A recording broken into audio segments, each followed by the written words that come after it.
Oui, bonsoir, M. Diop. Moi, c'est Modou Gaïsek, ancien directeur du Guédia Football Club sous l'ère Djamil Faye. Alors, dans le football sénégalais, les textes du football sénégalais parlent d'une gestion d'un club professionnel qui doit être lié à une entreprise. Donc, si vous êtes une association, c'est l'association qui est affiliée au niveau de la fédération. Mais l'association, le club professionnel doit créer une entreprise qui porte le même nom que l'association affiliée, c'est-à-dire l'association support. Et cette entreprise-là, c'est elle qui gère en fait l'équipe professionnelle. Donc l'entreprise Guédiawaye FC SA que l'équipe de Djamil Faye avait créée en 2011 avait un directeur et c'était moi. À côté, il y avait la direction technique dirigée par Mamo Sow, ancien directeur technique national. Et nous deux, on va dire qu'on gérait les volets administratifs et techniques du club. Donc pendant de 2011 à 2018, en tout cas jusqu'à la fin du conflit qui nous avait opposé à l'association, la structuration du club tournait autour d'une direction administrative gérée par le club et d'une direction technique gérée par le directeur technique Mamoso. Moi, je suis arrivé à Guédiawaye FC en 2014 et jusqu'en 2018, jusqu'à la fin du conflit, c'est moi qui, en tant que directeur, gérais la partie administrative. Donc, tout ce qui est administration liée au contrat des jours et les salaires et autres. Donc, tout ce qui est administration, en tout cas du club, c'était sous ma responsabilité durant cette période-là où j'étais directeur du club. La partie recrutement, il y avait un chargé des questions sportives, en l'occurrence M. Si, Modou Si, qui était surtout focalisé sur les parties recrutement, négociation en tout cas avec les joueurs. Et quand un accord était trouvé, et maintenant il transmettait le dossier à l'administration qui se chargeait de finaliser les contrats et de régulariser, de faire tout ce qui devait être fait au niveau administratif, que ce soit au niveau interne comme au niveau externe auprès de la fédération, des instances. Donc voilà un peu le processus de gestion des jours, des dossiers de manière générale. Quand c'est technique, c'est le directeur technique qui a le premier mot, qui donne son avis et nous envoie au niveau de l'administration. Nous, on regarde, on fait nos inputs et on envoie au président. Le président donne le dernier mot pour validation. Si c'est un recrutement, les premiers contacts sont faits avec le chargé des affaires sportives, des questions sportives, M. Si, qui fait les premiers contacts, discute avec le joueur et son agent ou en tout cas ses représentants. S'il tombe d'accord sur quelque chose, le jour où son représentant vient au niveau de l'administration, on met ça sous écrit, on valide, il signe, et après le suivi, tout ce qui se fera après, ce sera entre lui et l'administration du club. En termes d'organisation de match, tout ça, ceux qui suivaient le championnat voyaient un peu comment le Guédiawaye a été géré, ce qui faisait qu'on avait la réputation d'être l'un des clubs, sinon le club le mieux organisé en termes de professionnalisme et d'organisation, de structuration au Sénégal durant cette période en question. Ça, c'est pas moi qui le dis, mais ce sont les acteurs du football qui suivaient le foot championnat professionnel qui le disent. Bon, effectivement, Mamadou est arrivé au Guédia FC dans la saison 2015-2016 et le processus s'est déroulé normalement. Les discussions ont démarré avec les relations qu'il y a entre les deux présidents, le président Babacar Ndia et le président Djamil, qui étaient de bons amis. Donc, les premiers contacts, je pense que c'était là-bas. Après, voilà, le processus a été enclenché. Moudoussi, comme j'ai dit, chargé du recrutement, est entré en jeu. On a discuté et à la fin, nous sommes tombés d'accord pour un prêt, en tout cas pour la première saison 2015-2016 de Tenguej FC pour Mamadou et on a signé un protocole d'accord dans ce sens-là entre Tenguej FC et Guédiawaye FC, donc qui avait validé la venue de Mam Abdou au Guédiawaye FC pour la saison 2015-2016, 2016-2017. Bon, c'était un ensemble. Hein. Guédiawaye était réputé être un club structuré, bien organisé, avec une gestion rigoureuse à tous les niveaux, que ce soit au niveau administratif, au niveau technique, mais à tous les niveaux en fait. Tous les niveaux, on demandait vraiment, nous on prenait l'excellence. Donc, le coach était exigeant. On est allé chercher coach Dabo en 2015. On est allé aussi chercher le coach Cheikh Gueye qui était en Espagne pour venir le seconder. Ensuite, il l'a remplacé quand Dabo est parti. On a recruté dans à différents niveaux d'intervention. On a essayé d'avoir en tout cas des compétences de haut niveau et on a mis une structuration qui permettait de demander aux jours de donner le maximum d'eux et d'être performant à tous les niveaux s'ils voulaient réussir dans ce milieu-là. Et Mamadou avait du talent, il avait juste besoin de stabilité, d'être encadré, d'être canalisé, entre guillemets, pour pouvoir donner le meilleur de ce talent-là. Durant sa première saison, je pense que dans tous les clubs où il est passé, il a eu beaucoup de soucis à FC. On entendait moins de problèmes entre Mamadou et le club. Je pense qu'on n'en a jamais entendu parler d'ailleurs, jusqu'à la fin en tout cas. Donc le secret, s'il y a un secret, c'était juste le travail, la rigueur et la discipline à tous les niveaux au sein du club. Bon, j'avoue que ça me fait rire un peu, même si quelque part ça me fait mal aussi. Ça me fait rire parce que c'est quand même avec Guédiawaye FC que Mamadou a atteint, on va dire, le summum de son talent.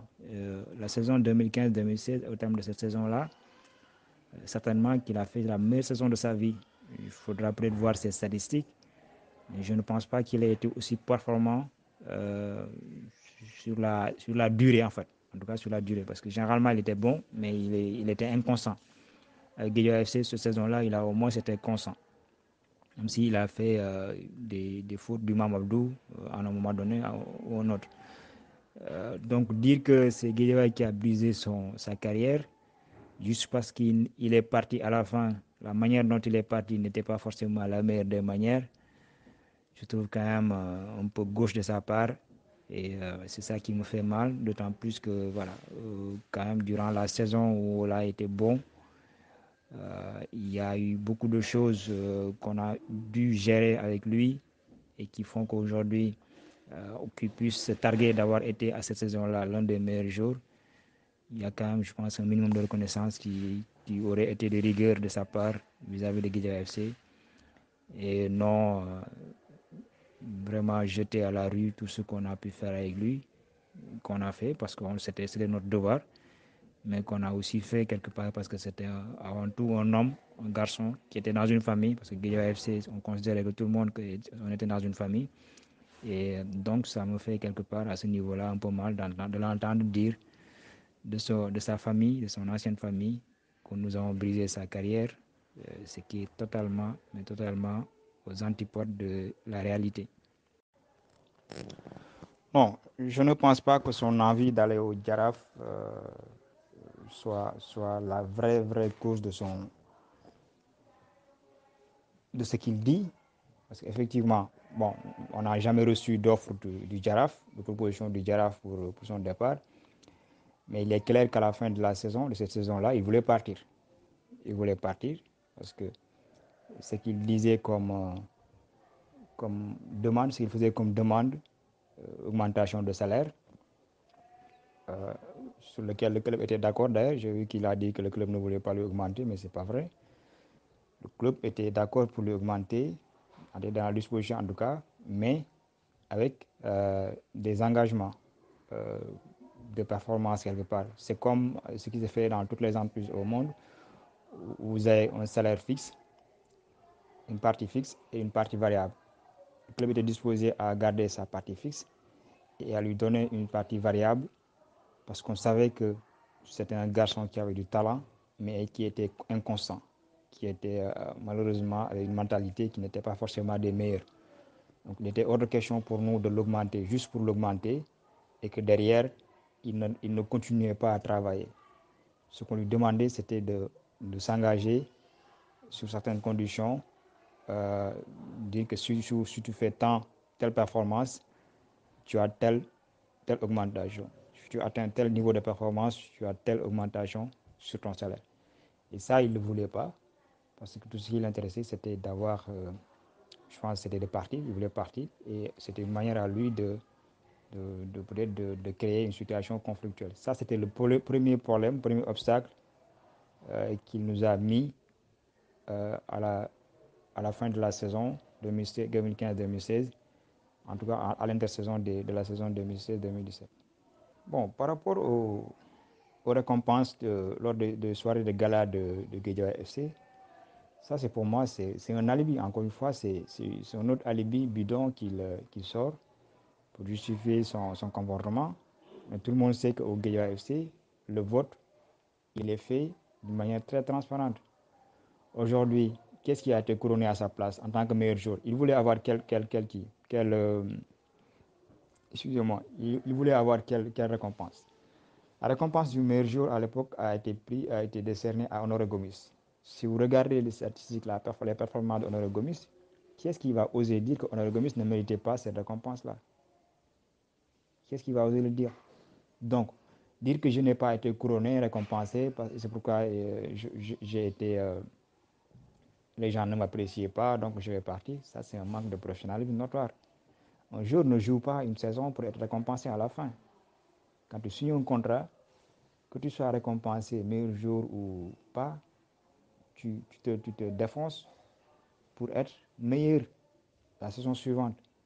Donc, nous, c'est ce qu'on attendait de Mamadou, mais pas non, j'ai pas été récompensé et j'ai été le meilleur et tout ça. Non, le meilleur, c'est sur le terrain et à la fin, les supporters, le comité de gestion, les joueurs, les staff techniques, les staff administratifs, les gens votent et désignent selon des critères bien définis sur le terrain et en dehors du terrain, j'insiste bien, sur le terrain et en dehors du terrain, des critères qui permettent de dire que voilà le meilleur jour du Guédiawaye FC pour la saison. Et ça, les votes, on avait dit à l'époque que c'était Honoré Gomis le meilleur jour. Et je ne vois pas où est le problème à ce niveau-là. Et aujourd'hui, quand tu regardes la carrière des deux joueurs, quand tu vois ce que Honoré Gomis est devenu, ce que Mam Abdou est en train de devenir, je ne dis pas que... Bon, je respecte ce qu'il fait, le métier qu'il a choisi de faire, mais par rapport à la carrière de joueur entre les deux, il y a un monde. Donc, il y a forcément une justification à ça. Nous ne nous sommes pas trompés. En parlant de joueur de football, on aurait été meilleur que Mamadou et aujourd'hui, ça se voit. On aurait en train de faire sa carrière au niveau international. Mamadou a laissé tomber et aujourd'hui est en train de faire autre chose. Ça veut dire ce que ça veut dire. Moi, je ne connais pas un club qui va libérer, qui a envie de libérer son joueur qui fait partie des meilleurs de la saison sans raison. Non, je n'en connais pas. Un club sérieux qui a un joueur qui fait une bonne saison, fait partie des meilleurs, et sans aucune raison tu veux le libérer, je n'en connais pas beaucoup. Je n'en connais même pas. Mamadou avait fait une bonne saison et à la fin il voulait partir. Dans la philosophie de Guédiawaye FC, on ne retient pas un joueur qui veut partir. C'est notre philosophie. Quand un joueur veut partir, on le laisse partir. Mais on ne te laisse pas partir juste parce que tu le veux et voilà, tu dis vas-y. Non, tu vas chercher un club, tu discutes avec un club. Si tu as un club qui t'intéresse, si le club est vraiment intéressé par la personne, le club vient discuter avec nous, on se met d'accord et puis on te libère. Mamadou ne voulait pas partir, voulait partir du moins, excusez-moi, mais de la pire des manières. Qu'est-ce qu'il a fait? Il est resté sans venir s'entraîner. À la reprise en septembre, il est recherché lui, disant que voilà, il était en négociation avec Jaraf, il ne va pas venir, il ne va pas s'entraîner. À un moment donné, quand on a demandé plusieurs fois de venir s'entraîner en attendant de trouver un club et que nous on discute avec le club qui veuille le prendre, on lui a fait une lettre, une notification pour lui dire qu'à telle date, si vous ne revenez pas vous entraîner avec vos coéquipiers, nous considérons un abandon de poste et nous prendrons une disposition qui sied par rapport à cette constatation-là. Il est revenu à la fin du mois, au moment où on payait les salaires. On lui a donc payé le nombre de jours qu'il a travaillé durant le mois, parce qu'il est resté des jours sans venir travailler, sans aucune raison, aucun justificatif. Et il en a fait un autre problème en plus par rapport à cette situation-là. Les problèmes qu'on évoque là, c'était à un moment donné où Mame Abdou avait 25 ans officiellement. 25 ans. Il n'avait pas 18 ans, ni 20 ans, il avait 25 ans. Dans le football professionnel, quand vous avez 25 ans, vous êtes dans l'âge de la maturité et vous êtes à la limite plus proche de la fin que du début. Donc ce n'est pas dans ces moments-là qu'on s'attend à une formation pour un joueur professionnel. Non. L'âge de la formation était passé pour Mame Abdou.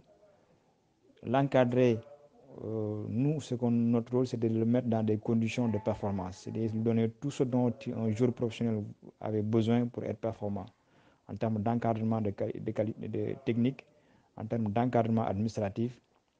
Et le reste, c'était à lui de faire le travail d'être sérieux. Durant la première année, malgré son tempérament, il y avait un minimum de volonté de sa part de prouver ce dont il était capable. N'empêche, il a fait du Mame Abdou. Si on a perdu la deuxième place de la saison cette année-là, lors du dernier match contre le Jaraaf justement, c'est parce que Mame Abdou a fait du Mame Abdou à la dernière journée. On a fini 5e alors qu'on était 2e jusqu'à quelques minutes de la fin du match. Donc, il nous a coûté quand même, on va dire cette année-là, des millions. Parce que si on était 2e, je pense que le vice-champion devait toucher 10 millions, des trucs comme ça. Donc, au-delà de l'aspect financier, c'est vous dire que le comportement du bonhomme varie en fonction des situations dans lesquelles il se trouve. Quand un joueur comme lui veut partir, il n'y a rien que vous puissiez faire. Il n'y a rien que vous puissiez faire. Je vous suggérerais d'aller creuser dans tous les clubs où il est passé, comment il est parti. Quand il veut partir, vous ne pouvez pas le retenir. Il n'y a absolument rien que vous pouvez faire pour qu'il puisse être dans l'état d'esprit d'un compétiteur. Et ça, tout ce qu'on a pu faire, on l'a fait. Il voulait partir, on n'allait pas remuer ciel et terre et nous aplatir devant lui pour qu'il reste. Conseil, je ne vais pas trop me permettre parce que voilà, je ne suis pas sûr que je suis bien placé pour lui donner des conseils, mais je disais à quelqu'un que si vous comparez Mame Abdou et Ben Arfa en termes d'état d'esprit et de professionnalisme, Ben Arfa serait un saint. C'est vous dire la mentalité de l'homme en question. Donc je pense que nous sommes tous d'accord, en tout cas dans le milieu, dans le haut niveau, que la vie personnelle d'un joueur de football de haut niveau peut impacter négativement sur sa vie professionnelle.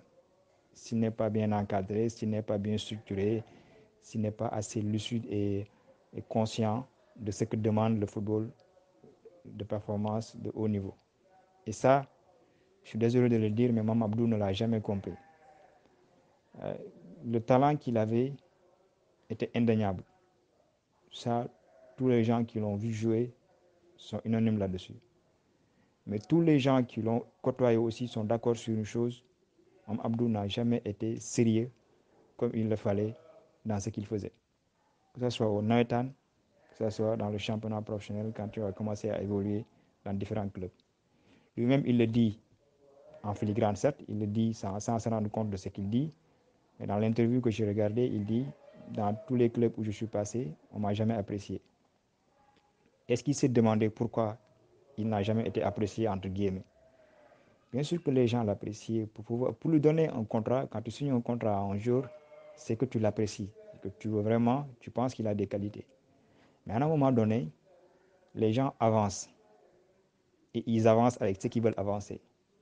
Mame Abdou ne voulait pas avancer dans le football, et le football a avancé sans lui. Donc aujourd'hui, je pense que c'est trop tard pour lui, pour le football, mais il n'est pas trop tard pour faire sa vie.